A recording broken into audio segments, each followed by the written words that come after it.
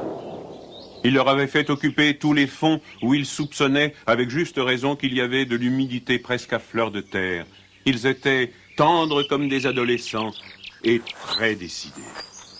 La création avait l'air d'ailleurs de s'opérer en chaîne.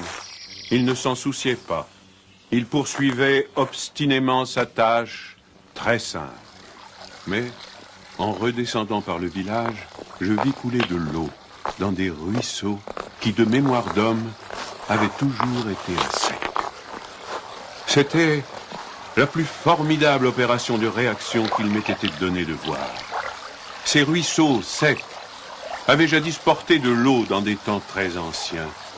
Certains de ces villages tristes dont j'ai parlé au début de mon récit s'étaient construits sur les emplacements d'anciens villages gallo-romains dont il restait encore des traces, dans lesquels les archéologues avaient fouillé et ils avaient trouvé des hameçons à des endroits où, au XXe siècle, on était obligé d'avoir recours à des citernes pour avoir un peu d'eau. Le vent aussi dispersait certaines graines. En même temps que l'eau réapparut, réapparaissaient les saules, les osiers, les prés, les jardins, les fleurs et une certaine façon de vivre. Mais la transformation s'opérait si lentement qu'elle entrait dans l'habitude sans provoquer d'étonnement. Les chasseurs qui montaient dans les solitudes à la poursuite des lièvres ou des sangliers avaient bien constaté le foisonnement des petits arbres, mais ils l'avaient mis sur le compte des malices naturelles de la terre. C'est pourquoi personne ne touchait à l'œuvre de cet homme. Si on l'avait soupçonné, on l'aurait contrarié. Il était insoupçonnable. Qui aurait pu imaginer, dans les villages et les administrations, une telle obstination dans la générosité la plus magnifique?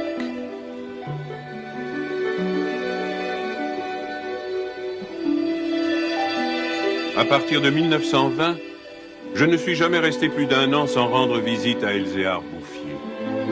Je ne l'ai jamais vu fléchir ni douter. Et pourtant, Dieu sait si Dieu même y pousse. Je n'ai pas fait le compte de ses déboires. On imagine bien cependant que pour une réussite semblable, il a fallu vaincre l'adversité. Que pour assurer la victoire d'une telle passion, il a fallu lutter avec le désespoir.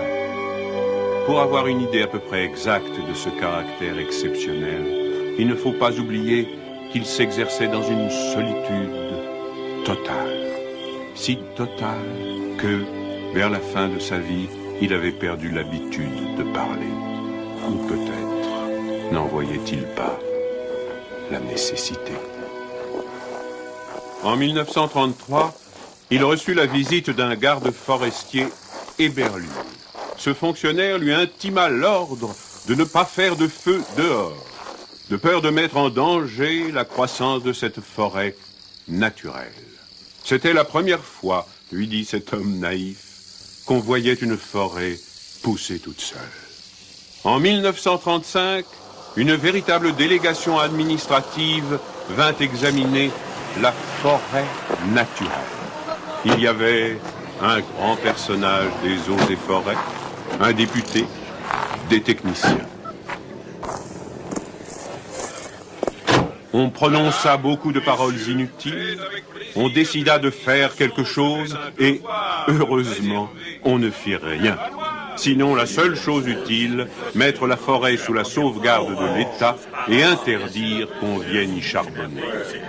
Car il était impossible de n'être pas subjugué par la beauté de ces jeunes arbres en pleine santé. Et elle exerça son pouvoir de séduction sur le député lui-même.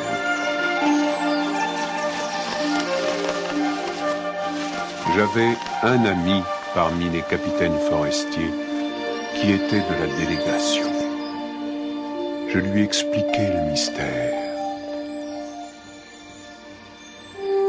Un jour de la semaine d'après, nous allâmes tous les deux à la recherche d'Elzéar Bouffier. Nous le trouvâmes en plein travail, à 20 kilomètres de l'endroit où avait eu lieu l'inspection. Ce capitaine forestier n'était pas mon ami pour rien. Il connaissait la valeur des choses. J'offris les quelques œufs que j'avais apportés en présent.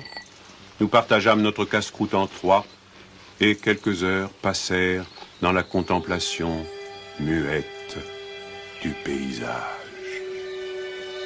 Le côté d'où nous venions était couvert d'arbres de 6 à 7 mètres de haut. Je me souvenais de l'aspect du pays en 1913, le désert.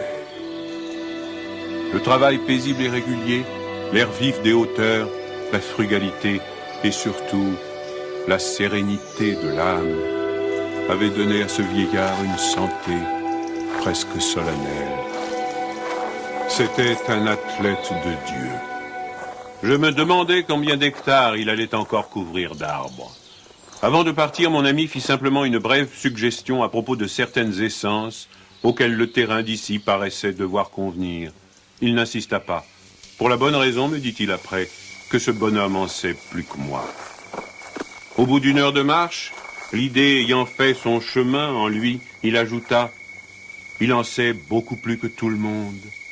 Il a trouvé un fameux moyen d'être heureux. » C'est grâce à ce capitaine que non seulement la forêt, mais le bonheur de cet homme furent protégés. L'œuvre ne courut un risque grave que pendant la guerre de 1939. Les automobiles marchant alors au gazogène, on n'avait jamais assez de bois. On commença à faire des coupes dans les chênes de 1910, mais ces quartiers sont si loin de tout réseau routier que l'entreprise se révéla très mauvaise au point de vue financier. On l'abandonna.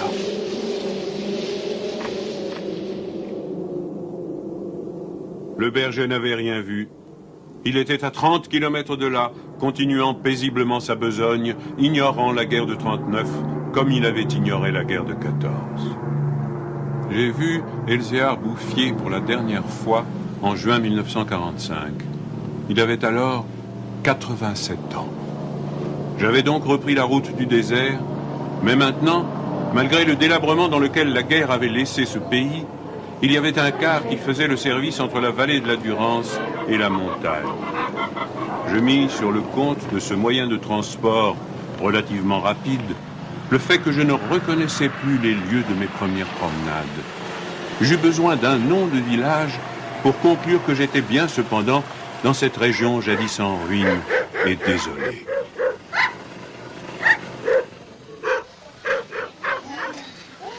Le car me débarqua à Vergaux. En 1913, ce hameau de 10 à 12 maisons avait 3 habitants. Ils étaient sauvages, se détestaient, vivaient de chasse au piège. Leurs conditions étaient sans espoir. Tout était changé. L'air lui-même. Au lieu des bourrasques sèches et brutales qui m'accueillaient jadis, soufflait une brise souple, chargée d'odeurs. Un bruit semblable à celui de l'eau venait des hauteurs. C'était celui du vent dans les forêts. Enfin, chose plus étonnante, j'entendis le vrai bruit de l'eau coulant dans un bassin. Je vis qu'on avait fait une fontaine, qu'elle était abondante, et ce qui me toucha le plus, on avait planté près d'elle un tilleul, symbole incontestable d'une résurrection.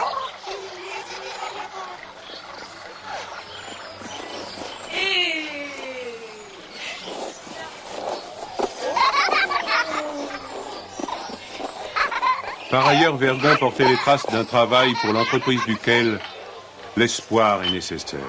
L'espoir était donc revenu. On avait déblayé les ruines, abattu les pans de murs délabrés. Les maisons neuves, crépies de frais, étaient entourées de jardins potagers où poussaient, mélangés mais alignés, les légumes et les fleurs, les choux et les rosiers, les poireaux et les gueules de loup, les céleris et les anémones. C'était désormais un endroit où l'on avait envie d'habiter.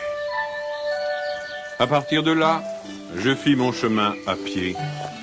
La guerre dont nous sortions à peine n'avait pas permis l'épanouissement complet de la vie, mais Lazare était hors du tombeau. Sur les flancs abaissés de la montagne, je voyais de petits champs d'orge et de seigle en herbe. Au fond des étroites vallées, quelques prairies verdissaient.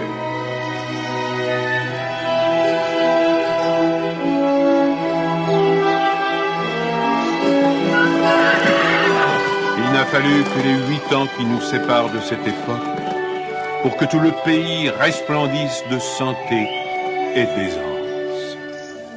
Sur l'emplacement des ruines que j'avais vues en 1913, s'élèvent maintenant des fermes propres, bien crépies, qui dénotent une vie heureuse et confortable. Les vieilles sources, alimentées par les pluies et les neiges que retiennent les forêts, se sont remises à couler. À côté de chaque ferme, dans des bosquets d'érables, les bassins des fontaines débordent sur des tapis de menthe fraîche. Les villages se sont reconstruits peu à peu. Une population venue des plaines où la terre se vend chère s'est fixée dans le pays, y apportant de la jeunesse, du mouvement, de l'esprit d'aventure. On rencontre dans les chemins des hommes et des femmes bien nourris, des garçons et des filles qui savent rire et ont repris goût aux fêtes campagnardes.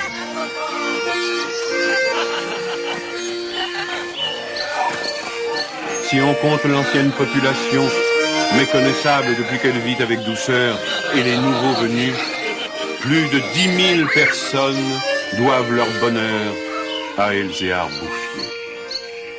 Quand je pense qu'un homme seul, réduit à ses simples ressources physiques et morales, a suffi pour faire surgir du désert ce pays de Canaan, je trouve que malgré tout, la condition humaine est admirable.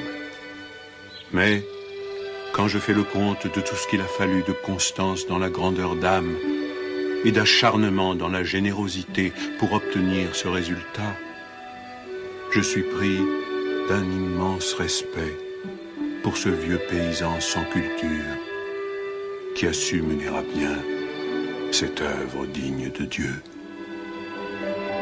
Elzéar Bouffier est mort paisiblement en 1947 à l'hospice de Banon.